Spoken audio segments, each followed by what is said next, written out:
ਸਾਰੇ ਸਰੋਤਿਆਂ ਨੂੰ ਪਿਆਰ ਤੇ ਸਤਿਕਾਰ ਭਰੀ ਸਤਿ ਸ਼੍ਰੀ ਅਕਾਲ। ਮੈਂ ਨਰਿੰਦਰ ਕੌਰ ਪੱਚੂ ਆਪਣੀ ਕਹਾਣੀ ਵੈਲ ਪਾਵਰ ਲੈ ਕੇ ਹਾਜ਼ਰ ਹਾਂ। 9 ਦਿਨ ਹੋ ਗਏ ਪੰਮੀ ਨੇ ਆਪਣਾ ਧਰਮ ਨਹੀਂ ਛੱਡਿਆ। ਰੋਜ਼ ਖਿੜਕੀ ਵਿੱਚ ਖੜਾ ਹੋ ਕੇ ਮੈਨੂੰ ਦੇਖਦਾ, ਮੇਰਾ ਹਾਲ ਚਾਲ ਪੁੱਛਦਾ। ਪਹਿਲੋਂ ਰੋਜ਼ ਰਾਤ ਨੂੰ 7:30 ਮੇਰੇ ਕੋਲ ਆਉਂਦਾ ਸੀ। ਅੱਧਾ ਘੰਟਾ ਬੈਠਦਾ, ਅਸੀਂ ਪੁਰਾਣੀਆਂ ਗੱਲਾਂ ਕਰਦੇ ਰਹਿੰਦੇ। ਸ਼ਾਮੀ 5 ਵਜੇ ਸੁਗੰਧੀ ਮੇਰੇ ਕੋਲ ਆਉਂਦੀ ਸੀ। 1.5 ਘੰਟਾ ਉਹ ਮੇਰੇ ਕੋਲ ਰਹਿੰਦੀ। ਅਸੀਂ 1 ਮਿੰਟ ਮੂੰਹ ਬੰਦ ਨਾ ਕਰਦੀਆਂ। ਫਲ ਫਰੂਟ, ਡਰਾਈ ਫਰੂਟ ਖਾਈ ਜਾਂਦੀਆਂ, ਗੱਲਾਂ ਕਰੀ ਜਾਂਦੀਆਂ। ਵਧੀਆ ਟਾਈਮ ਪਾਸ ਹੋ ਜਾਂਦਾ ਸੀ। ਇਹਨਾਂ ਦਿਨਾਂ ਵਿੱਚ ਮੈਂ ਕੋਈ ਰਿਸਕ ਨਹੀਂ ਲੈਣਾ ਚਾਹੁੰਦੀ। ਇਲਾਜ ਨਾਲੋਂ ਪਰਹੇਜ਼ ਚੰਗਾ ਹੁੰਦਾ। ਜਦੋਂ ਕਿਸੇ ਦਾ ਫੋਨ ਆਵੇ ਮੈਂ ਆਉਣਾ, ਮੈਂ ਹੱਸ ਕੇ ਝੱਟ ਕਹਿ ਦਿੰਨੀ, ਮੈਂ ਆਈਸੋਲੇਟ ਹੋਈ ਹਾਂ, ਹਜੇ ਨਾ ਮੇਰੇ ਕੋਲ ਕੋਈ ਆਇਓ।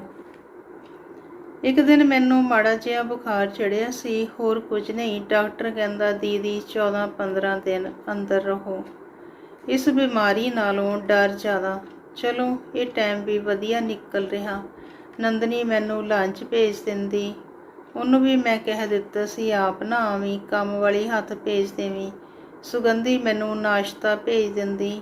ਸ਼ਾਮ ਨੂੰ ਚਾਹ ਨਾਲ ਮੈਂ ਸਨੈਕਸ ਲੈ ਲੈਂਦੀ। ਰਾਤ ਨੂੰ ਗਲਾਸ ਦੁੱਧ ਦਾ। ਅੱਧਾ ਦਿਨ ਮੇਰੇ ਕੋਲ ਕੰਮ ਵਾਲੀ ਰਹਿੰਦੀ। ਕੰਮ ਵਾਲੀ ਬਖਸ਼ੋ ਪਾਪਾ ਜੀ ਦੇ ਵੇਲੇ ਤੋਂ ਲੱਗੀ ਹੋਈ। ਪੰਮੀ ਤੇ ਸੁਗੰਧੀ ਵੀ ਬਹੁਤ ਚੰਗੇ, ਦੋਵੇਂ ਡਾਕਟਰ ਆ। ਮੇਰੇ ਚਾਚੇ ਦੇ 9 ਪੁੱਤ, ਉਹਨਾਂ ਦਾ ਮੈਨੂੰ ਬਹੁਤ ਸਹਾਰਾ। ਉਹ ਮੇਰਾ ਬਹੁਤ ਖਿਆਲ ਰੱਖਦੇ।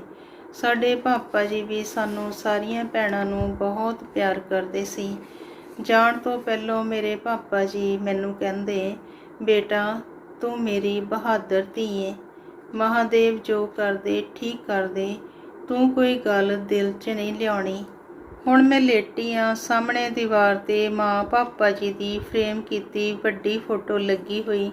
ਇੱਦਾਂ ਲੱਗਦਾ ਜਿੱਦਾਂ ਮੇਰੇ ਵੱਲ ਹੀ ਦੇਖਦੇ। ਖੱਬੀ ਕੰਧ 'ਤੇ ਸਾਡੀ ਦੋਹਾਂ ਦੀ, ਮੇਰੇ ਸੱਜੇ ਪਾਸੇ ਮੇਰੇ ਕੁੜੀ ਤੇ ਜਵਾਈ, ਉਹਨਾਂ ਦੇ ਪੁੱਤ ਨੌਂ ਤੇ ਪੋਤੇ ਦੀ। ਉਹਦੇ ਨਾਲ ਦੀ ਫੋਟੋ 'ਚ ਸਾਰੇ ਬੱਚੇ ਮੇਰੇ ਨਾਲ ਆ। ਹੁਣ ਇਹ ਬੱਚੇ ਮੇਰੇ ਜੀਣ ਦਾ ਸਹਾਰਾ। ਮੇਰੀ ਦੋਤਰ ਨੂੰ ਬਹੁਤ ਚੰਗੀ ਏ। ਰੋਜ਼ ਸਵੇਰੇ ਸ਼ਾਮ ਮੈਨੂੰ फ़ोन ਕਰਦੀ, ਨਾਨੀ माँ आप हमारे पास आकर रहो। अभी नहीं दिव्या बेटा, मैं हंस पैनी। अभी मैं अच्छी भली हूँ, जवान हूँ, जहाँ ठीक हूँ। मेरियां ਅੱਖਾਂ ठीक ਹੁੰਦੀਆਂ ਫਿਰ ਮੈਨੂੰ ਕੋਈ ਦਿੱਕਤ ਨਹੀਂ ਸੀ ਹੋਣੀ। ਮੈਨੂੰ ਸਿੱਧਾ ਬਿਲਕੁਲ ਨਹੀਂ ਦਿਸਦਾ, ਸੱਜੇ ਖੱਬੇ ਥੋੜ੍ਹਾ ਥੋੜ੍ਹਾ ਦਿਸਦਾ। ਇਹ ਗੱਲ ਮੈਂ ਕਿਸੇ ਓਪਰੇ ਨੂੰ ਨਹੀਂ ਦੱਸਦੀ। ਮੈਂ ਤੁਰੀ ਫਿਰਦੀ, ਆਪਣੇ ਕੰਮ ਕਰਦੀ, ਬਾਜ਼ਾਰ ਜਾਨੀ, ਸ਼ਾਪਿੰਗ ਕਰਦੀ। ਅਸੀਂ ਲੁਧਿਆਣੇ, ਅੰਮ੍ਰਿਤਸਰ, ਚੰਡੀਗੜ੍ਹ, ਦਿੱਲੀ, ਹਿਮਾਚਲ, ਅਮਰੀਕਾ ਤੋਂ ਬਹੁਤ ਇਲਾਜ ਕਰਾਇਆ। ਡਾਕਟਰਾਂ ਨੇ ਜਵਾਬ ਹੀ ਦੇ ਦਿੱਤਾ, ਮੇਰੇ ਪਿੱਛੇ ਨਜ਼ਰ ਹੈ, ਅੱਖਾਂ 'ਚ ਕੋਈ ਨੁਕਸ ਆ। ਡਾਕਟਰ ਕਹਿੰਦੇ ਪੂਰੇ ਵਰਲਡ 'ਚ ਇਹਨਾਂ ਦਾ ਇਲਾਜ ਹੈ ਨਹੀਂ। ਰੋ ਰੋ ਕੇ ਮੇਰੀ ਨਜ਼ਰ ਘਟ ਗਈ। ਮੈਨੂੰ ਚੀਜ਼ਾਂ ਧੁੰਦਲੀਆਂ ਦਿਸਦੀਆਂ। ਸਾਰਾ ਕੁਝ ਕਿਸਮਤ 'ਤੇ ਛੱਡ ਕੇ ਮੈਂ ਸਬਰ ਕਰ ਲਿਆ। ਮੈਂ ਇਸ ਘਰ ਜੰਮੀ, ਇੱਥੇ ਹੀ ਆ ਗਈ। ਇੱਥੋਂ ਹੀ ਖੌਰੇ ਮੇਰੀ। ਜਦੋਂ ਅਸੀਂ ਸਾਰੀਆਂ ਭੈਣਾਂ ਕੁਆਰੀਆਂ ਸੀ, ਇਸ ਘਰ ਵਿੱਚ ਕਿੰਨੀ ਰੌਣਕ ਹੁੰਦੀ ਸੀ। ਪਾਪਾ ਜੀ ਨੇ ਸਾਨੂੰ ਕਿਸੇ ਚੀਜ਼ ਦੀ ਕਮੀ ਨਾ ਰਹਿਣ ਦੇਣੀ। ਸਾਡੇ ਸਾਰੀਆਂ ਦੇ ਛੋਟੀਆਂ ਉਮਰਾਂ ਵਿੱਚ ਹੀ ਵਿਆਹ ਕਰ ਦਿੱਤੇ। ਮੈਂ ਹਜੇ 17 ਸਾਲਾਂ ਦੀ ਸੀ, ਪੜ੍ਹਦੀ ਸੀ। 10ਵੀਂ ਕਰਕੇ ਮੈਂ ਪ੍ਰੈਪ ਵਿੱਚ ਦਾਖਲਾ ਲਿਆ ਹੀ ਸੀ, ਮੇਰਾ ਰਿਸ਼ਤਾ ਹੋ ਗਿਆ। ਪਾਪਾ ਜੀ ਨੇ ਪੜ੍ਹਾਈ ਛੁਡਾ ਕੇ ਮੇਰਾ ਵਿਆਹ ਕਰ ਦਿੱਤਾ। ਮੇਰੇ ਸਹੁਰੇ ਬਹੁਤ ਅਮੀਰ ਸੀ। ਉਦੋਂ ਮੈਨੂੰ ਘਰ ਦਾ ਕੰਮ ਬਹੁਤਾ ਨਹੀਂ ਆਉਂਦਾ ਸੀ। ਸਾਰੇ ਕੰਮ ਨੌਕਰ ਕਰਦੇ ਸੀ। ਸਾਡੇ 3-4 ਨੌਕਰ ਹੁੰਦੇ ਸੀ, ਤਾਂ ਵੀ ਮਾਂ ਸਾਨੂੰ ਮਾੜਾ ਮੋਟਾ ਕੰਮ ਲਾਉਂਦੀ। ਸਾਡੀ ਮਾਂ ਬਹੁਤ ਸਿਆਣੀ ਔਰਤ ਸੀ। ਮਾਂ ਸਾਨੂੰ ਵੱਡੀਆਂ ਤਿੰਨਾਂ ਨੂੰ ਕੰਮ ਵੰਡ ਦਿੰਦੀ। ਮੈਲੇ ਕੱਪੜਿਆਂ ਦੀਆਂ ਉਹਨੇ 3 ਢੇਰੀਆਂ ਲਾ ਦੇਣੀਆਂ, ਕਹਿਣਾ ਆਪਣਾ ਆਪਣਾ ਹਿੱਸਾ ਧੋਵੋ। ਕੱਪੜਿਆਂ ਦੀ ਅਸੀਂ ਰੇਲ ਬਣਾ ਦਿੰਦੀਆਂ। ਮਾਂ ਖੁਸ਼ ਹੋ ਜਾਂਦੀ। ਮਾਂ ਅੱਗੇ ਦਾ ਸੋਚਦੀ ਸੀ, ਕੁੜੀਆਂ ਨੇ ਸਹੁਰੀ ਜਾਣਾ। ਮੇਰੇ ਸਹੁਰੇ ਘਰ ਵੀ ਸਾਰਾ ਕੰਮ ਨੌਕਰ ਚਾਕਰ ਕਰਦੇ ਸੀ। ਕਿਚਨ ਦਾ ਕੰਮ ਮੈਂ ਵਿਆਹੋਂ ਮਗਰੋਂ ਚੰਗੀ ਤਰ੍ਹਾਂ ਸਿੱਖਿਆ। ਸਹੁਰੇ ਘਰ ਸੱਸ ਤੇ ਜਠਾਣੀ ਨਾਲ, ਪੇਕੇ ਆ ਕੇ ਮਾਂ ਨਾਲ ਖਾਣਾ ਤਿਆਰ ਕਰਨ ਲੱਗੀ ਰਹਿਣਾ। ਵਿਹਲੀਆਂ ਹੋ ਕੇ ਸਾਨੂੰ ਘੁੰਮਣ ਫਿਰਨ ਦੀ ਪੂਰੀ ਖੁੱਲ੍ਹ ਸੀ। ਗੱਡੀਆਂ ਘਰ ਦੀਆਂ, ਡਰਾਈਵਰ ਵੀ ਪੱਕੇ ਸੀ। ਸਾਡੀ ਲਗਜ਼ਰੀ ਲਾਈਫ ਸੀ। ਜਦੋਂ ਮੈਂ ਪੇਕੇ ਰਹਿਣ ਲੱਗ ਪਈ ਤਾਂ ਮੇਰੀਆਂ ਫਰੈਂਡਾਂ ਇੱਥੇ ਵੀ ਮੈਨੂੰ ਮਿਲਣ ਆ ਜਾਂਦੀਆਂ ਸੀ। ਸਾਡਾ 6 ਦਾ ਗਰੁੱਪ ਸੀ। ਹੁਣ ਨਹੀਂ ਆਉਂਦੀਆਂ। ਰਾਧਾ ਦੇ ਗੋਡੇ ਬਹੁਤ ਦੁਖਦੇ। ਪਿੱਛੇ ਜਿਹੇ ਉਹਦੇ ਹਸਬੈਂਡ ਦੀ ਵੀ ਡੈਥ ਹੋ ਗਈ। ਕਿਸੇ ਨੂੰ ਸ਼ੂਗਰ ਤੇ ਕਿਸੇ ਨੂੰ BP। ਹੁਣ ਫੋਨਾਂ ਤੇ ਗੱਲਾਂ ਕਰ ਲਈਦੀਆਂ। ਸਮੇਂ ਦੀ ਗੱਲ ਆ। ਮੇਰੇ ਵਿਆਹ ਤੋਂ 7 ਸਾਲ ਬਾਅਦ ਮੇਰੇ ਕੁੜੀ ਹੋਈ। ਮੈਨੂੰ ਤੇ ਮੇਰੇ ਹਸਬੈਂਡ ਨੂੰ ਕੋਈ ਕਾਹਲੀ ਨਹੀਂ ਸੀ। ਮੇਰੇ ਹਸਬੈਂਡ ਕਹਿੰਦੇ ਕੋਈ ਨਾ ਹੋ ਜੂ ਬੱਚਾ, ਪਰ ਮੇਰੀ ਸੱਸ ਨੂੰ ਪੋਤਾ ਪੋਤੀ ਖਿਡਾਉਣ ਦੀ ਬਹੁਤ ਕਾਹਲੀ ਸੀ। ਮੇਰੀ ਸੱਸ ਮੈਨੂੰ ਲੈ ਕੇ ਮੰਦਿਰਾਂ 'ਚ ਮੱਥਾ ਟਿਕਾਉਣ ਤੁਰੀ ਰਹਿੰਦੀ ਤੇ ਉਹ ਹਰ ਵੇਲੇ ਕਹਿੰਦੀ ਪਹਿਲਾ ਬੱਚਾ ਛੇਤੀ ਹੋ ਜਾਵੇ ਤਾਂ ਚੰਗਾ, ਨਹੀਂ ਤਾਂ ਲੋਕੀ ਗੱਲਾਂ ਬਣਾਉਣ ਲੱਗ ਪੈਂਦੇ। ਲੋਕਾਂ ਨੂੰ ਪਤਾ ਨਹੀਂ ਕੀ ਮੈਂ ਸੋਚਣਾ। ਮੁੰਡੇ ਲਈ ਅਸੀਂ ਰੱਬ ਦੀਆਂ ਬਹੁਤ ਮਿਹਨਤਾਂ ਕੀਤੀਆਂ, ਕਈ ਓੜ ਪੋੜ ਕੀਤੇ, ਕਈ ਥਾਂ ਮੱਥੇ ਰਗੜੇ। ਕੁੜੀ ਤੋਂ 7 ਸਾਲ ਬਾਅਦ ਮੇਰੇ ਮੁੰਡਾ ਹੋਇਆ। ਬਹੁਤ ਸੋਹਣਾ, ਗੋਲ ਮਟੋਲ। ਮੇਰੇ ਪੇਕੇ ਸਹੁਰੇ ਸਾਰੇ ਬਹੁਤ ਖੁਸ਼, ਨੱਚਣ ਭੰਗੜੇ ਪਾਉਣ। 13 ਦਿਨ ਤੇ ਅਸੀਂ 13ਵਾਂ ਕੀਤਾ। 13ਵੇਂ ਤੇ ਸਾਡੇ ਪੂਜਾ ਕਰਾਉਂਦੇ, ਪੰਡਤਾਂ ਨੂੰ ਭੋਜਨ ਕਰਾਉਂਦੇ। 13ਵੇਂ ਤੇ ਸਾਡੇ ਗੁਰੂ ਜੀ ਵੀ ਆਏ। ਮੈਂ ਸੂਰਜ ਨੂੰ ਗੋਦੀ 'ਚ ਲੈ ਕੇ ਜਦੋਂ ਗੁਰੂ ਜੀ ਨੂੰ ਮੱਥਾ ਟੇਕਿਆ, ਉਹ ਕਹਿਣ ਲੱਗੇ ਧੱਕੇ ਨਾਲ ਲਈ ਹੋਈ ਭਗਵਾਨ ਦੀ ਚੀਜ਼ ਭਗਵਾਨ ਕੋਲ ਛੇਤੀ ਚਲੇ ਜਾਂਦੀ ਹੁੰਦੀ। ਉਹਨਾਂ ਨੇ 1-2 ਹੋਰ ਗੱਲਾਂ ਕੀਤੀਆਂ। ਅਸੀਂ ਗੁਰੂ ਜੀ ਦੀ ਕਿਸੇ ਗੱਲ ਵੱਲ ਕੋਈ ਧਿਆਨ ਨਾ ਦਿੱਤਾ। ਸਾਰੇ ਮੁੰਡੇ ਦੀ ਖੁਸ਼ੀ ਵਿੱਚ ਲਟਬੌਰੇ ਹੋਏ ਪਏ ਸੀ। ਉਹ ਚੰਗਾ ਸੋਹਣਾ ਜਵਾਨ ਨਿਕਲਿਆ। ਅਸੀਂ ਨਵੀਂ ਕੋਠੀ ਬਣਾਈ। ਉਹ ਬਹੁਤ ਖੁਸ਼ ਹੋਇਆ। 11ਵੀਂ ਵਿੱਚ ਪੜ੍ਹਦੇ ਤੇ ਉਹਦੇ ਪੌੜੀਆਂ ਤੋਂ ਡਿੱਗ ਕੇ ਬੈਕ 'ਚ ਕਸੂਤੀ ਸੱਟ ਲੱਗ ਗਈ। ਉਹਦੀਆਂ ਲੱਤਾਂ ਖੜ ਗਈਆਂ। ਅਸੀਂ ਬਹੁਤ ਇਲਾਜ ਕਰਾਇਆ, ਦਿੱਲੀ ਤੱਕ ਲੈ ਕੇ ਗਏ। ਉਹਦੀਆਂ ਲੱਤਾਂ ਨਾ ਚੱਲੀਆਂ। ਉਹ ਵੀਲ ਚੇਅਰ 'ਤੇ ਆ ਗਿਆ। ਉਹਨੇ ਰੋਣਾ, ਮੈਂ ਤੁਰ ਕੇ ਪੜ੍ਹਨ ਜਾਣਾ ਚਾਹੁੰਦਾ। ਉਹ ਲਾ ਕਰਕੇ ਆਪਣੇ ਪਾਪਾ ਵਾਂਗੂ ਵੱਡਾ ਵਕੀਲ ਬਣਨਾ ਚਾਹੁੰਦਾ ਸੀ। ਮੇਰੇ ਹਸਬੈਂਡ ਮੰਨੇ ਪਰਮੰਨੇ ਲਾਇਰ ਸੀ। ਮੇਰਾ ਸਹੁਰਾ ਵੀ ਵਕੀਲ ਸੀ। ਜੇਠ ਮੇਰਾ ਪ੍ਰੋਫੈਸਰ ਸੀ। ਸਾਰੇ ਬਹੁਤ ਪੜ੍ਹੇ ਲਿਖੇ। ਹੌਲੀ ਹੌਲੀ ਮੇਰੇ ਮੁੰਡੇ ਦੀਆਂ ਲੱਤਾਂ ਰਹਿ ਗਈਆਂ। ਬੈੱਡ ਸੋਲ ਹੋ ਗਏ। ਦਵਾਈ ਉਹਨੂੰ ਕਾਟ ਕਰਨੋਂ ਹਟ ਗਈ। ਅਖੀਰ 2 ਮਹੀਨੇ ਹਸਪਤਾਲ ਹੀ ਰਿਹਾ। ਸਾਡੇ ਦੇਖਦੇ ਦੇਖਦੇ ਬਸ ਰੋ ਰੋ ਕੇ ਮੇਰਾ ਬੁਰਾ ਹਾਲ ਹੋ ਗਿਆ। ਦਿਸਣੋਂ ਘਟ ਗਿਆ। ਸੂਰਜ ਚਲੇ ਗਿਆ। ਮੈਨੂੰ ਗੁਰੂ ਜੀ ਦੇ ਬੋਲ ਚੇਤੇ ਆਇਆ ਕਰਨੇ। ਗੁਰੂ ਜੀ ਰਮਜ ਨਾਲ ਹਰੇਕ ਗੱਲ ਕਹਿੰਦੇ ਸੀ। ਸੂਰਜ ਤੋਂ ਮਗਰੋਂ ਮੈਨੂੰ ਕਈ ਵਾਰ ਦੰਦਲ ਪੈ ਜਾਂਦੀ। ਉਹਦਾ ਸੋਚ ਕੇ ਮੈਂ ਕਈ ਵਾਰ ਮੂਰਛਤ ਹੋਈ। ਉਹ ਮੈਨੂੰ ਉੱਦਾਂ ਹੀ ਦਿਸਦਾ ਰਹਿੰਦਾ, ਰੋਂਦਾ, ਤੜਫਦਾ। ਇੰਨਾ ਸਾਡੇ ਕੋਲ ਪੈਸਾ ਪਾਣੀ ਵਾਂਗੂ ਅਸੀਂ ਰੋੜਿਆ। ਮੇਰੇ ਮੁੰਡੇ ਨੂੰ ਜੀਵਨ ਨਾ ਮਿਲਿਆ। ਮੇਰੀ ਕੁੜੀ ਨੇ ਵੀ ਚੜ੍ਹਦੀ ਉਮਰੇ ਬਹੁਤ ਦੁੱਖ ਦੇਖੇ। 18ਵੇਂ ਸਾਲ ਵਿੱਚ ਅਸੀਂ ਉਹਦਾ ਲਗਜ਼ਰੀ ਵਿਆਹ ਕੀਤਾ। ਵਿਆਹ ਕੇ ਉਹ ਆਪਣੇ ਪਿੰਡ ਵਾਲੇ ਜੱਦੀ ਘਰ ਗਏ। ਤਾਏ ਚਾਚੇ ਉੱਥੇ ਰਹਿੰਦੇ ਸੀ। 4 ਦਿਨ ਬਾਅਦ ਮੇਰੀ ਕੁੜੀ ਨੇ ਆਪਣੇ ਸਹੁਰੇ ਪਰਿਵਾਰ ਨਾਲ ਆਪਣੇ ਘਰ ਜਾਣਾ ਸੀ। ਸਾਰਿਆਂ ਨੂੰ ਵਿਆਹ ਦਾ ਗੋਡੇ ਗੋਡੇ ਚਾਅ। ਘਰ ਜਾਂਦਿਆਂ ਦਾ ਰਾਹ ਵਿੱਚ ਭਿਆਨਕ ਐਕਸੀਡੈਂਟ ਹੋ ਗਿਆ। ਸਹੁਰਾ ਥਾਂਈ ਮੁੱਕ ਗਿਆ। ਬਾਕੀਆਂ ਦੇ ਬਹੁਤ ਸੱਟਾਂ ਲੱਗੀਆਂ, ਮੇਰੀ ਕੁੜੀ ਦੇ ਵੀ। ਮੇਰੀ ਕੁੜੀ ਵਿਆਹੀ ਗਈ, ਸਿੱਧੀ ਸ਼ਮਸ਼ਾਨ ਘਾਟ ਗਈ। ਉਹ ਬਹੁਤ ਡਰੇ।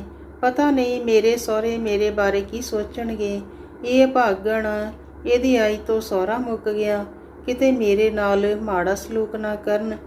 ਪਰ ਮੇਰੀ ਕੁੜੀ ਦੀ ਸੱਸ ਬਹੁਤ ਚੰਗੀ ਨਿਕਲੀ। ਐਕਸੀਡੈਂਟ ਵਿੱਚ ਉਹਦੀ ਰੀੜ੍ਹ ਦੀ ਹੱਡੀ ਕ੍ਰੈਕ ਹੋ ਗਈ ਸੀ। ਉਹ ਸਾਰੀ ਉਮਰ ਵੀਲ ਚੇਅਰ 'ਤੇ ਰਹੀ। ਮੇਰੀ ਕੁੜੀ ਨੇ ਉਹਦੀ ਬਹੁਤ ਸੇਵਾ ਕੀਤੀ। ਉਹ ਵੀ ਮੇਰੀ ਕੁੜੀ ਨੂੰ ਬਹੁਤ ਪਿਆਰ ਕਰਦੀ ਸੀ। ਬੈਠੀ ਨੇ ਦੁਆਵਾਂ ਦੇਣੀਆਂ, ਬਲਾਵਾਂ ਲਾਉਣੀਆਂ। ਉਹ ਦੇਵੀ ਸੀ, ਹਰ ਵੇਲੇ ਭਜਨ ਬੰਦਗੀ ਕਰਨ ਵਾਲੀ, ਸ਼ਾਂਤ ਸੁਭਾਅ ਦੀ। 6 ਸਾਲ ਪਹਿਲਾਂ ਹੀ ਉਹਦੀ ਡੈਥ ਹੋਈ। ਮੇਰੀ ਕੁੜੀ ਦੀ ਕਿਸਮਤ ਇੰਨੀ ਚੰਗੀ ਨਹੀਂ ਸੀ। ਵਿਆਹ ਤੋਂ ਸਾਲ ਬਾਅਦ ਮੇਰੇ ਜਵਾਈ ਦਾ ਐਕਸੀਡੈਂਟ ਹੋ ਗਿਆ। ਸਿਰ ਪਾਟ ਗਿਆ, ਥਾਂਈ ਮੁੱਕ ਗਿਆ। ਉਦੋਂ ਮੇਰੀ ਕੁੜੀ ਪ੍ਰੈਗਨੈਂਟ ਸੀ, 7ਵਾਂ ਮਹੀਨਾ। ਮੈਨੂੰ ਉਹਦੀ ਚਿੰਤਾ, ਕਿਤੇ ਉਹਨੂੰ ਨਾ ਕੁਝ ਹੋ ਜਾਵੇ। ਉਹਦੀ ਸੱਸ, ਕੀ ਕਹਾਂ ਉਹਦੇ ਲਈ। ਮੇਰਾ ਜੀ ਕਰਦਾ ਹੁੰਦਾ ਸੀ ਉਹਦੇ ਪੈਰਾਂ 'ਤੇ ਸਿਰ ਰੱਖ ਦੇਵਾਂ। ਉਹਨੇ ਮੇਰੀ ਧੀ ਨੂੰ ਗਲ ਨਾਲ ਲਾ ਲਿਆ। ਕਿਰਿਆ ਤੋਂ ਬਾਅਦ ਉਹਨੇ ਕਹਿ ਦਿੱਤਾ, ਮੈਂ ਆਪਣੀ ਨੂੰ ਆਪਣੇ ਘਰ ਹੀ ਰੱਖਣੀ, ਸਾਲ ਰੁਕ ਕੇ ਛੋਟੇ ਦੇ ਬਿਠਾ ਦੇਣੀ। ਉਦੋਂ ਛੋਟਾ ਪੜ੍ਹਦਾ ਸੀ। ਮੈਨੂੰ ਚਿੰਤਾ ਹੋਣੀ, ਕੀ ਪਤਾ ਮੰਨੇ ਨਾ ਮੰਨੇ, ਬੱਚੇ ਦੀ ਆਪਣੀ ਮਰਜ਼ੀ ਵੀ ਹੁੰਦੀ। ਮੇਰੇ ਜਵਾਈ ਤੋਂ ਮਗਰੋਂ ਮੇਰੀ ਕੁੜੀ ਦੇ ਮੁੰਡਾ ਹੋਇਆ, ਬਿਲਕੁਲ ਆਪਣੇ ਬਾਪ ਵਰਗਾ। ਕੁੜੀ ਨੇ ਕਦੇ ਸਾਡੇ ਕੋਲ ਰਹਿਣਾ, ਕਦੇ ਸੱਸ ਕੋਲ। ਦੋਹਤਰਾ ਮੇਰਾ ਸਾਲ ਦਾ ਹੋ ਗਿਆ, ਕੋਈ ਗੱਲਬਾਤ ਨਾ। ਆਪਣੀ ਬੇਟੀ ਵੱਲ ਦੇਖ ਕੇ ਮੇਰੇ ਹੌਲ ਪੈਣੇ। ਮਹੀਨਾ ਹੋਰ ਲੰਘ ਗਿਆ। ਫੇਰ ਮੇਰੀ ਕੁੜਮਣੀ ਕਹਿੰਦੀ, ਆਪਾਂ ਇਹਨਾਂ ਦਾ ਵਿਆਹ ਕਰ ਦਈਏ। ਮੰਦਰ ਜਾ ਕੇ ਦੋਹਾਂ ਨੇ ਇੱਕ ਦੂਜੇ ਦੇ ਹਾਰ ਪਾਏ। ਪ੍ਰਾਹੁਣੇ ਨੇ ਮੇਰੀ ਕੁੜੀ ਦੀ ਮੰਗ ਭਰੀ। ਮੈਂ ਮਾਤਾ ਰਾਣੀ ਦਾ ਹੱਥ ਜੋੜ ਕੇ ਧੰਨਵਾਦ ਕੀਤਾ, ਕੁੜੀ ਦੀ ਸੱਸ ਦਾ ਵੀ। ਮੇਰਾ ਇਹ ਜਵਾਈ ਵੀ ਬਹੁਤ ਚੰਗਾ। ਉਹਨੇ ਆਪਣੀ ਮਾਂ ਦੀ ਹਰ ਗੱਲ ਤੇ ਫੁੱਲ ਚੜ੍ਹਾਏ। ਉਹਨਾਂ ਦਾ ਕੰਮਕਾਰ ਬਹੁਤ ਆ। ਵੱਡੇ ਵੱਡੇ ਹਸਪਤਾਲਾਂ ਵਿੱਚ ਉਹਨਾਂ ਦੀਆਂ ਲੈਬਾਰਟਰੀਆਂ। ਮੇਰੀ ਕੁੜੀ ਦੇ 2 ਮੁੰਡੇ 1 ਕੁੜੀ। ਵੱਡਾ ਮੁੰਡਾ ਕੁੜੀ ਉਹਨੇ ਵਿਆਹ ਲੈ, ਦੋਹਤਿਆਂ ਪੋਤਿਆਂ ਵਾਲੀ ਬਣ ਗਈ, ਛੋਟਾ ਹਜੇ ਵਿਆਹੁਣ ਵਾਲਾ। ਮੇਰੇ ਮੁੰਡੇ ਦੇ 2 ਸਾਲ ਬਾਅਦ ਮੇਰੇ ਹਸਬੈਂਡ ਦੀ ਡੈਥ ਹੋ ਗਈ। ਉਦੋਂ ਅਸੀਂ ਹਿਮਾਚਲ ਕੋਠੀ ਬਣਾਉਂਦੇ ਸੀ। ਅਸੀਂ ਸੋਚਿਆ ਸੀ ਕੁੜੀ ਦੇ ਨੇੜੇ ਰਹਾਂਗੇ। ਇਹ ਉੱਥੇ ਰਹਿ ਕੇ ਕੰਮ ਕਰਾਉਂਦੇ ਸੀ। 10-15 ਘਰ ਆਉਂਦੇ ਸੀ। ਕੋਠੀ ਤਿਆਰ ਹੁੰਦੀ ਨੂੰ 2 ਸਾਲ ਲੱਗ ਗਏ। ਇੱਕ ਦਿਨ ਅਚਾਨਕ ਘਰ ਆ ਗਿਆ। ਕਹਿੰਦੇ ਮੇਰੀ ਤਬੀਅਤ ਖਰਾਬ ਆ, ਕਈ ਦਿਨਾਂ ਦਾ ਬੁਖਾਰ ਚੜ੍ਹਦਾ। ਬੁਖਾਰ ਉਦਣ ਵੀ ਸੀ। ਅਸੀਂ ਡਾਕਟਰ ਦੇ ਗਏ। ਡਾਕਟਰ ਪੁਰੀ ਇਹਨਾਂ ਦਾ ਦੋਸਤ ਸੀ। ਉਹਨੇ ਹਾਲਤ ਦੇਖ ਕੇ ਟੈਸਟ ਕੀਤੇ। ਉਹ ਮੈਨੂੰ ਪਾਸੇ ਕਰਕੇ ਕਹਿੰਦਾ, ਭਾਬੀ ਜੀ ਕੈਂਸਰ ਏ, ਲਾਸਟ ਸਟੇਜ, ਵੱਧ ਤੋਂ ਵੱਧ 3 ਮਹੀਨੇ ਕੱਢੂ। ਮੈਂ ਬਹੁਤ ਘਬਰਾ ਗਈ ਸੀ, ਤਾਂ ਵੀ ਦਿਲ ਤੇ ਪੱਥਰ ਰੱਖ ਲਿਆ। ਪੁਰੀ ਸਾਹਿਬ, ਇਹਨਾਂ ਨੂੰ ਨਾ ਦੱਸਿਓ, ਤੁਸੀਂ ਇਲਾਜ ਕਰੋ, ਸਾਰਾ ਜ਼ੋਰ ਲਾ ਦਿਓ, ਕੀ ਪਤਾ ਕੋਈ ਚਮਤਕਾਰ ਹੋ ਜਾਵੇ। ਇਹਨਾਂ ਨੇ ਸਿਰਫ 1 ਮਹੀਨਾ ਕੱਢਿਆ। ਇਹਨਾਂ ਬਾਅਦ ਮੇਰੀ ਦੁਨੀਆ ਵੀਰਾਨ ਹੋ ਗਈ। ਕਨਾਲ ਦੀ ਕੋਠੀ ਮੈਨੂੰ ਖਾਣ ਨੂੰ ਪਵੇ। ਮੇਰੇ ਜੇਠ ਜਠਾਣੀ ਕਹਿੰਦੇ, ਹੁਣ ਤੂੰ ਸਾਡੇ ਕੋਲ ਰਹਿ। ਮੈਂ ਉਹਨਾਂ ਕੋਲ ਰਹਿਣ ਲੱਗ ਪਈ। ਅਸੀਂ 25 ਸਾਲ ਇਕੱਠੀਆਂ ਰਹੀਆਂ ਸੀ, ਪਰ ਉਦੋਂ ਮੈਨੂੰ ਉਹ ਘਰ ਓਪਰਾ ਲੱਗੇ। ਉਹਨਾਂ ਦੀ ਨੂੰਹ ਵੀ ਆ ਗਈ ਸੀ। ਮੇਰੇ ਮਨ 'ਚ ਆਉਣੀ, ਨੂੰਹ ਕਹੂਗੀ ਹੁਣ ਚਾਚੀ ਸਾਡੇ ਵਿੱਚ ਆ ਗਈ। ਉੱਦਾਂ ਮੀਨਾ ਬਹੁਤ ਚੰਗੀ, ਪੂਰਾ ਇੱਜ਼ਤ ਮਾਣ ਕਰਦੀ। ਉੱਥੇ ਮੇਰੇ ਧੀ ਜਵਾਈ ਮੈਨੂੰ ਮਿਲਣ ਆਉਂਦੇ ਤਾਂ ਮੈਂ ਉਹਨਾਂ ਦੀ ਉਹ ਸੇਵਾ ਨਾ ਕਰ ਸਕਦੀ ਜਿਹੜੀ ਮੈਂ ਦਿਲੋਂ ਕਰਨਾ ਚਾਹੁੰਦੀ ਸੀ। ਇੱਕ ਵਾਰ ਉਹਨਾਂ ਨੇ ਆਉਣਾ ਸੀ। ਮੈਂ ਆਪਣੀ ਜਠਾਣੀ ਨੂੰ ਕਿਹਾ, ਭੈਣ ਜੀ ਰੀਤੀ ਤੇ ਆਸ਼ੀਸ਼ ਨੇ ਆਉਣਾ, ਮੈਂ ਕੁਝ ਸਪੈਸ਼ਲ ਬਣਾ ਲਵਾਂ। ਬਗਾਨਾ ਘਰ ਪੁੱਛਣਾ ਤਾਂ ਪੈਣਾ ਸੀ। ਜਠਾਣੀ ਕਹਿੰਦੀ, ਦਾਲ ਸਬਜ਼ੀ ਬਣੀ ਹੋਈ ਆ, ਉਹਦੇ ਨਾਲ ਖਾ ਲੈਣਗੇ। ਮੈਂ ਮਨ ਮਾਰ ਲਿਆ। ਉਹ ਘਰ ਫਿਰ ਮੈਨੂੰ ਬਹੁਤਾ ਓਪਰਾ ਲੱਗਣ ਲੱਗ ਪਿਆ। ਮੇਰੇ ਧੀ ਜਵਾਈ ਇੱਕ ਰਾਤ ਰਹਿ ਕੇ ਚਲੇ ਗਏ। ਅਗਲੀ ਰਾਤ ਮੇਰੀ ਨੀਂਦ ਹੀ ਗੁੰਮ ਗਈ। ਮੈਂ ਇਹਨਾਂ ਦੀ ਫੋਟੋ ਅੱਗੇ ਬੈਠ ਕੇ ਬਹੁਤ ਰੋਈ। ਦੱਸੋ ਹੁਣ ਮੈਂ ਕਿੱਥੇ ਰਹਾਂ। ਮੇਰੇ ਅੰਦਰੋਂ ਆਵਾਜ਼ ਆਈ, ਆਪਣੇ ਪਾਪਾ ਜੀ ਕੋਲ ਚਲੀ ਜਾ। ਇੱਥੇ ਮੇਰੇ ਪਾਪਾ ਜੀ ਇਕੱਲੇ ਸੀ। ਸਵੇਰੇ ਉੱਠ ਕੇ ਮੈਂ ਆਪਣੀ ਜਠਾਣੀ ਨੂੰ ਕਿਹਾ, ਭੈਣ ਜੀ ਮੈਂ ਪਾਪਾ ਜੀ ਨੂੰ ਮਿਲਣ ਜਾਣਾ, 10 ਦਿਨ ਰਹਿ ਕੇ ਆਉਣਾ। ਬਹਾਨੇ ਨਾਲ ਮੈਂ ਇੱਥੋਂ ਆ ਗਈ। ਉਹ ਮੈਨੂੰ ਛੱਡ ਗਏ। ਕਹਿੰਦੇ ਅਸੀਂ ਤੈਨੂੰ ਲੈ ਜਾਵਾਂਗੇ, ਫੋਨ ਕਰ ਦੇਵੀਂ। ਮੇਰੀ ਕੁੜੀ ਕਹੇ, ਮੰਮੀ ਮੇਰੇ ਕੋਲ ਆ ਜਾਓ। ਮੈਂ ਕਿਹਾ, ਨਹੀਂ ਹਜੇ ਨਹੀਂ। ਮਾਂ ਧੀ ਦੇ ਘਰ ਬੈਠੀ ਚੰਗੀ ਨਹੀਂ ਲੱਗਦੀ। ਮੈਨੂੰ ਇੱਥੇ ਆਈ ਨੂੰ 2 ਹਫ਼ਤੇ ਹੋਏ ਸੀ। ਇੱਕ ਦਿਨ ਪਿਤਾ ਜੀ ਕੰਮ ਤੇ ਜਾਣ ਲੱਗੇ। ਮੈਨੂੰ ਕਹਿੰਦੇ, ਮੈਂ ਸ਼ੈਲਰ ਤੇ ਚਲਿਆ ਜਾਨਾ, ਪਿੱਛੋਂ ਤੂੰ ਇਕੱਲੀ ਰਹਿੰਦੀ ਐ, ਆਪਣੇ ਜੇਠ ਨੂੰ ਫੋਨ ਕਰ, ਉਹ ਤੈਨੂੰ ਲੈ ਜਾਣ। ਮੇਰਾ ਮਨ ਕੀਤਾ ਕਹਿ ਦਿਆਂ, ਪਾਪਾ ਜੀ ਮੈਂ ਇੱਥੇ ਤੁਹਾਡੇ ਕੋਲ ਹੀ ਰਹਿਣਾ, ਪਰ ਕਹਿ ਨਾ ਸਕੀ। ਫੋਨ ਕਰ ਦਿੱਤਾ। ਉਹਨਾਂ ਨੇ ਸ਼ਾਮੀ ਆਉਣਾ ਸੀ। ਪਾਪਾ ਜੀ ਕੰਮ ਤੇ ਚਲੇ ਗਏ। ਬਾਅਦ ਵਿੱਚ ਮੈਂ ਬਹੁਤ ਰੋਈ। ਭਗਵਾਨ ਮੇਰੀ ਕਿਸਮਤ ਕਿੱਦਾਂ ਦੀ ਲਿਖ ਦਿੱਤੀ। ਮੈਨੂੰ ਲੱਗਦਾ ਸੀ ਮੈਂ ਜਾਲ ਵਿੱਚ ਫਸੀ ਹਾਂ। ਮੇਰੇ ਜੇਠ ਜਠਾਣੀ ਵੀ ਫਸੇ ਮਹਿਸੂਸ ਕਰਦੇ ਹੋਣਗੇ। ਹਜੇ ਉਹ ਪੂਰੀ ਆਪਣਤ ਦਿਖਾਉਂਦੇ ਸੀ। ਉੱਥੇ ਦਿਨ ਤਾਂ ਗੱਲੀ ਬਾਤੀ ਲੰਘ ਜਾਂਦਾ ਸੀ, ਰਾਤ ਕੱਲੀ ਦੀ ਬਹੁਤ ਲੰਬੀ ਹੋ ਜਾਂਦੀ ਸੀ। ਸੋਚਾਂ ਮੇਰੇ ਦਿਮਾਗ 'ਚ ਗੇੜੇ ਕੱਢਣ ਲੱਗ ਪੈਂਦੀਆਂ। ਮੇਰਾ ਸਿਰ ਦੁਖਦਾ ਰਹਿਣ ਲੱਗ ਪਿਆ। ਭੁੱਖ ਘਟ ਗਈ। ਇੱਧਰ ਮੇਰੇ ਪਾਪਾ ਜੀ ਬਿਮਾਰ ਰਹਿਣ ਲੱਗ ਪਏ। ਮੈਂ ਕੱਪੜੇ ਚੁੱਕ ਕੇ ਉਹਨਾਂ ਕੋਲ ਆ ਗਈ। ਉਹਨਾਂ ਦੀ ਸੇਵਾ ਕਰਦੀ, ਉਹਨਾਂ ਨੂੰ ਕੁਛ ਨਾ ਕੁਛ ਬਣਾ ਕੇ ਖਵਾਉਂਦੀ, ਨਵਾਉਂਦੀ। ਦੇਰ ਤੱਕ ਅਸੀਂ ਪਿਓ ਧੀ ਬੈਠ ਕੇ ਗੱਲਾਂ ਕਰਦੇ। ਕੰਮ ਕਰਦੇ ਗੱਲਾਂ ਬਾਤਾਂ ਵਿੱਚ ਮੇਰੇ ਦਿਨ ਸੋਹਣੇ ਲੰਘਣ ਲੱਗ ਪਏ। ਘਰ ਵਿੱਚ ਨੌਕਰ ਤਾਂ ਸੀ, ਉਹ ਹੋਰ ਕੰਮ ਕਰਦੇ ਰਹਿੰਦੇ। ਮੇਰੇ ਵਾਂਗੂ ਉਹਨਾਂ ਨੇ ਪਾਪਾ ਜੀ ਦੀ ਸੇਵਾ ਨਹੀਂ ਕਰਨੀ ਸੀ। 2 ਸਾਲ ਮੈਂ ਸੇਵਾ ਕੀਤੀ। ਫਿਰ ਪਾਪਾ ਜੀ ਐਸੇ ਮੰਜੇ ਨਾਲ ਲੱਗੇ, ਉੱਠੇ ਨਾ। ਸਾਨੂੰ ਭੇਤੀ ਨੂੰ ਇੱਕ ਦੂਜੇ ਦਾ ਬਹੁਤ ਆਸਰਾ ਸੀ। ਮੈਂ ਘਰ ਵਿੱਚ ਫੇਰ ਇਕੱਲੀ ਰਹਿ ਗਈ। ਬਿਮਾਰ ਪਾਪਾ ਜੀ ਨੂੰ ਦੇਖਣ ਮੇਰੇ ਇੰਗਲੈਂਡ ਵਾਲੇ ਭੂਆ ਜੀ ਆਏ ਸੀ। ਆਪਣੇ ਭਰਾ ਨਾਲ ਉਹਨਾਂ ਦਾ ਬਹੁਤ ਪਿਆਰ ਤੇ ਸਾਂਝ ਸੀ। ਕੁਝ ਦਿਨ ਭੂਆ ਜੀ ਮੇਰੇ ਕੋਲ ਰਹੇ ਸੀ। ਅਸੀਂ 7 ਭੈਣਾਂ, ਉੱਚੀਆਂ ਲੰਮੀਆਂ ਤੇ ਰੱਜ ਕੇ ਸੋਹਣੀਆਂ, ਇੱਕੋ ਜਿਹੀਆਂ। ਸਾਡੇ ਭੂਆ ਜੀ ਵੀ ਸਾਡੇ ਵਰਗੇ ਸੀ। ਸਾਡੀ ਮਾਂ ਵੀ ਬਹੁਤ ਸੋਹਣੀ ਸੀ। ਸਾਡੇ ਘਰਾਂ 'ਚ ਮੁੰਡੇ ਦੀ ਬਹੁਤ ਘਾਟ ਸੀ। 2-2 ਸਾਲ ਦਾ ਫਰਕ ਪਾ ਕੇ ਤਿੰਨੇ ਮਰਦ ਵੀ ਚਲੇ ਗਏ। ਮੇਰੇ ਮੁੰਡੇ ਨੂੰ 14 ਸਾਲ ਹੋ ਗਏ, ਪਤੀ ਨੂੰ 12 ਤੇ ਪਾਪਾ ਜੀ ਨੂੰ 10। ਉਦੋਂ ਦੀ ਮੈਂ ਇੱਥੇ ਹੀ ਹਾਂ। ਮੈਂ ਆਪਣੇ ਆਪ ਨੂੰ ਬਹੁਤ ਸਟਰੋਂਗ ਕੀਤਾ। ਹੁਣ ਮੈਂ ਇਕੱਲੀ ਨੇ ਰਹਿੰਦੀ ਜ਼ਿੰਦਗੀ ਚੰਗੀ ਸੋਹਣੀ ਤਰ੍ਹਾਂ ਖੁਸ਼ ਰਹਿ ਕੇ ਕੱਟਣੀ। ਗਏ ਕਦੇ ਭੁੱਲਦੇ ਨਹੀਂ। ਜੋ ਰੱਬ ਦਾ ਭਾਣਾ, ਜਿੰਨੀ ਉਮਰ ਇਨਸਾਨ ਲਿਖਾ ਕੇ ਲਿਆਉਂਦਾ। ਇੱਦਾਂ ਹੀ ਆ ਸੰਸਾਰ ਦੀ ਰੀਤ। ਮੈਂ ਹੁਣ ਠੀਕ ਹਾਂ। ਰੱਬ ਨੇ ਸੋਹਣੀ ਰੋਟੀ ਦਿੱਤੀ ਹੋਈ। ਮੈਂ 4 ਬੰਦਿਆਂ ਨੂੰ ਰੋਟੀ ਖਵਾ ਸਕਦੀ। ਮੇਰੀ ਕੰਮ ਵਾਲੀ ਆਉਂਦੀ, ਘਰ ਦਾ ਸਾਰਾ ਕੰਮ ਕਰ ਜਾਂਦੀ। ਰੋਟੀ ਮੈਂ ਆਪ ਪਕਾਉਣੀ, ਕੰਮ ਵਾਲੀ ਨੂੰ ਵੀ ਦਿੰਨੀ। ਉਹਦੇ ਕਰਕੇ ਮੈਂ ਦਾਲ ਸਬਜ਼ੀ ਵੱਧ ਬਣਾਉਣੀ। ਮੈਂ ਕਦੇ ਕੰਮ ਵਾਲੀ ਨਾਲ ਫਰਕ ਨਹੀਂ ਕੀਤਾ। ਪੈਸੇ ਵੀ ਬਾਕੀਆਂ ਨਾਲੋਂ ਵੱਧ ਦਿੰਨੀ। ਜੇ ਮੈਂ ਕਹਿ ਦੇਵਾਂ ਉੱਪਰ ਸਫਾਈ ਕਰਿਆ, ਕਹੂਗੀ ਮੇਰੇ ਕੋਲੋਂ ਨਹੀਂ ਹੁੰਦੀ।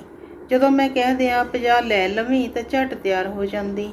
ਮੇਰੀਆਂ ਭੈਣਾਂ ਕਹਿੰਦੀਆਂ ਤੂੰ ਕੋਈ ਪੱਕੀ ਕੰਮ ਵਾਲੀ ਰੱਖ ਲਾ। ਮੈਂ ਨਹੀਂ ਮੰਨਦੀ। ਕਿਸੇ ਦੇ ਮਨ ਦਾ ਕੀ ਪਤਾ।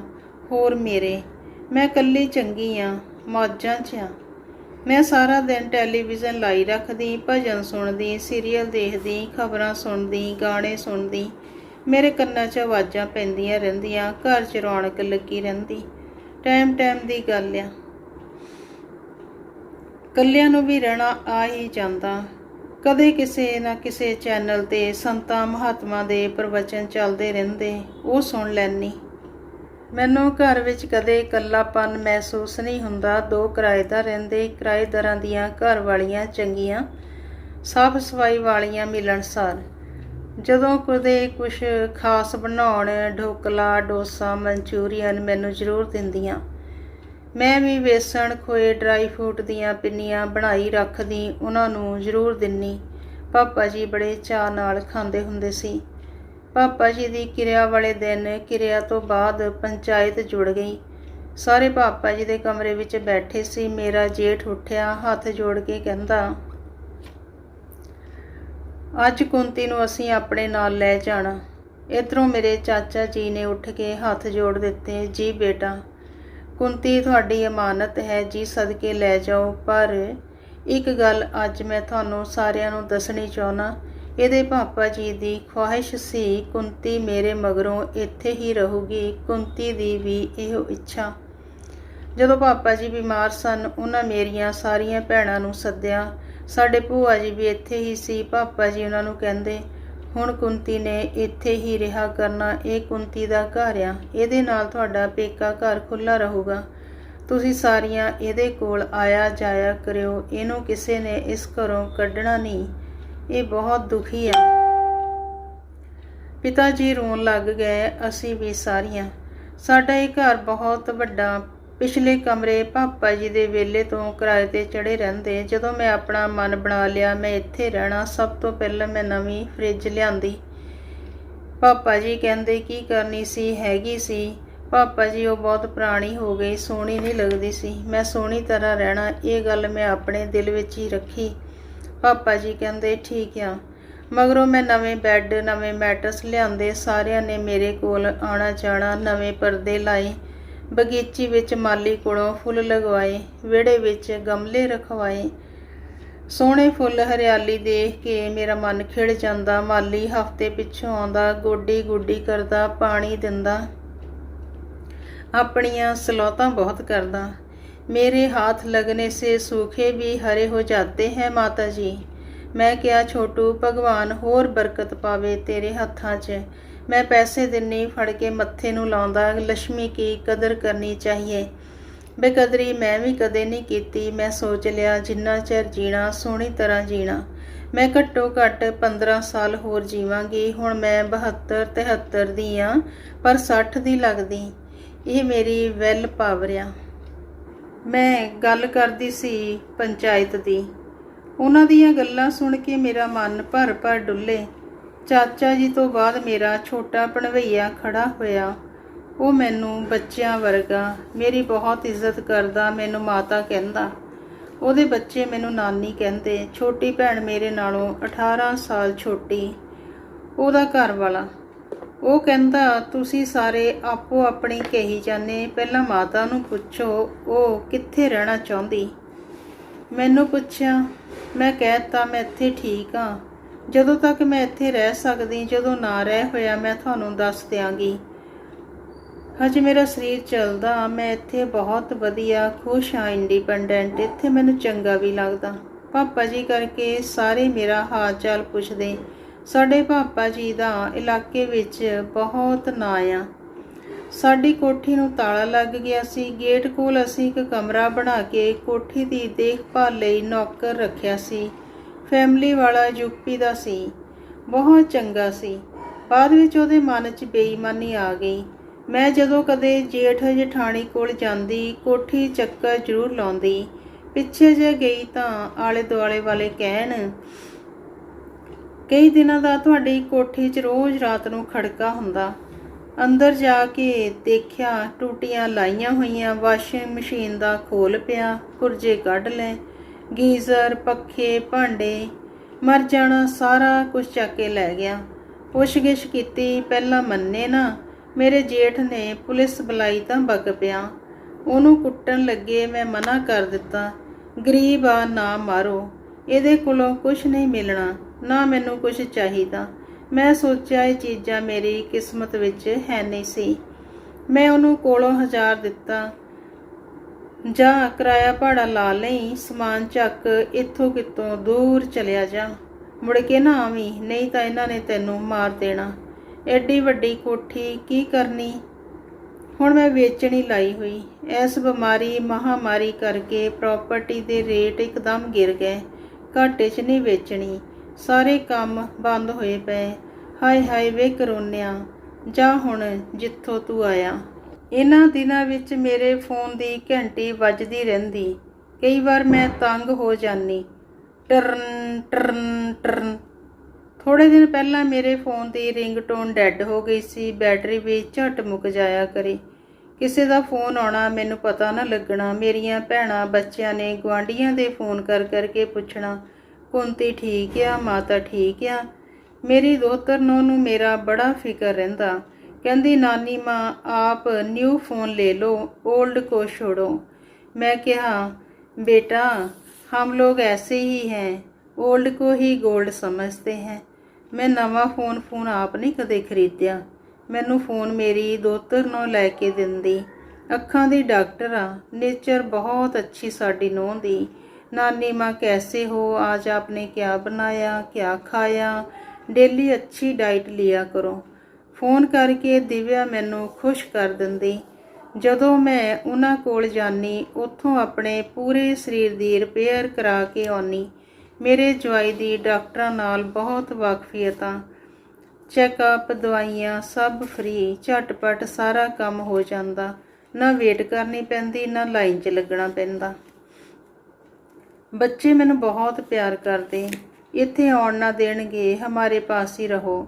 ਪਰ ਮੇਰਾ ਮਨ ਇੱਥੇ ਆਉਣ ਲਈ ਛੇਤੀ ਕਾਹਲਾ ਪੈ ਜਾਂਦਾ। ਆਪਣਾ ਘਰ ਆਪਣਾ ਹੁੰਦਾ। ਇੱਥੇ ਮੈਂ ਸ਼ਾਂਤ ਖੁਸ਼ ਰਹਿੰਦੀ। ਆਪਣੀਆਂ ਯਾਦਾਂ, ਆਪਣੀ ਲਾਈਫ, ਆਪਣਾ ਤਰੀਕਾ, ਇੰਡੀਪੈਂਡੈਂਟ। ਮੇਰੀ ਬੇਟੀ ਦੇ ਘਰ ਵੀ ਮੇਰਾ ਵੱਖਰਾ ਕਮਰਾ, ਬਾਥਰੂਮ ਨਾਲ, ਕਿਚਨ ਵੀ ਕੋਲ। ਉੱਥੇ ਮੈਨੂੰ ਕੋਈ ਪਰੇਸ਼ਾਨੀ ਨਹੀਂ, ਸਗੋਂ ਬਹੁਤ ਆਰਾਮ, ਸੁੱਖ ਆ। ਫਿਰ ਵੀ ਮੈਨੂੰ ਇੱਥੇ ਰਹਿ ਕੇ ਜ਼ਿਆਦਾ ਚੰਗਾ ਲੱਗਦਾ। ਉੱਥੇ ਮੈਂ ਵਿਹਲੀ ਬੈਠੀ ਥੱਕ ਜਾਂਦੀ। ਮੈਂ ਆਪਣੇ ਖਾਣ ਪੀਣ, ਦਵਾਈਆਂ ਦਾ ਪੂਰਾ ਧਿਆਨ ਰੱਖਦੀ। ਇੱਕ ਤਾਕਤ ਦਾ ਮਲਟੀ ਵਿਟਾਮਿਨ ਕੈਪਸੂਲ ਮੈਂ ਰੋਜ਼ ਲੈਂਦੀ। 8 ਸਾਲਾਂ ਤੋਂ ਮੈਂ ਸੈਰ ਵੀ ਰੋਜ਼ ਕਰਦੀ ਸੀ। ਇਸ ਸਾਲ ਕਰੋਨੇ ਕਰਕੇ ਤੇ ਸੱਟਾਂ ਕਰਕੇ ਮੇਰੀ ਸੈਰ ਛੁੱਟ ਗਈ। ਫਿਰ ਵੀ ਥੋੜ੍ਹਾ ਚਿਰ ਹੀ ਮੈਂ ਬੈਠੀ। ਬੈਲਟ ਲਾ ਕੇ ਮੈਂ ਖੂੰਡੀ ਦੇ ਸਹਾਰੇ 4 ਗੇੜੇ ਵਿਹੜੇ ਵਿੱਚ ਕੱਢ ਹੀ ਲੈਂਦੀ ਸੀ। ਹੁਣ ਸ਼ਾਇਦ ਏਜ ਕਰਕੇ ਇਸ ਸਾਲ ਮੈਂ 3-4 ਵਾਰੀ ਬਾਥਰੂਮ ਵਿੱਚ ਡਿੱਗੀ। 2 ਵਾਰ ਬਚਾਅ ਹੋ ਗਿਆ। ਇੱਕ ਵਾਰ ਨਹਾਉਣ ਲੱਗੀ ਦੇ ਸਿਰ 'ਚ ਸੱਟ ਲੱਗੀ। ਸੱਟ ਗੁੱਝੀ ਸੀ, ਲਹੂ ਅੰਦਰ ਜੰਮ ਗਿਆ। 10 ਮਿੰਟ ਤਾਂ ਮੈਨੂੰ ਹੋਸ਼ ਹੀ ਨਹੀਂ ਆਈ। ਅੱਖਾਂ ਅੱਗੇ ਨੇਰ। ਮਾੜੀ ਜੀ ਜਦੋਂ ਸਰੀਰ 'ਚ ਜਾਨ ਪਈ ਮੈਂ ਆਪੇ ਉੱਠੀ। ਡਿੱਗਦੀ ਢਹਿੰਦੀ ਮੈਂ ਕੰਧ ਫੜ ਕੇ ਸੁਗੰਧੀ ਕੋਲ ਗਈ। ਸੁਗੰਧੀ ਨੇ ਮੈਨੂੰ ਦੇਖ ਕੇ ਦਵਾਈ ਦਿੱਤੀ। ਕਹਿੰਦੀ, ਦੀਦੀ ਏਜ ਫੈਕਟਰ ਕਰਕੇ ਆ ਸਾਰੀ ਪ੍ਰੋਬਲਮ।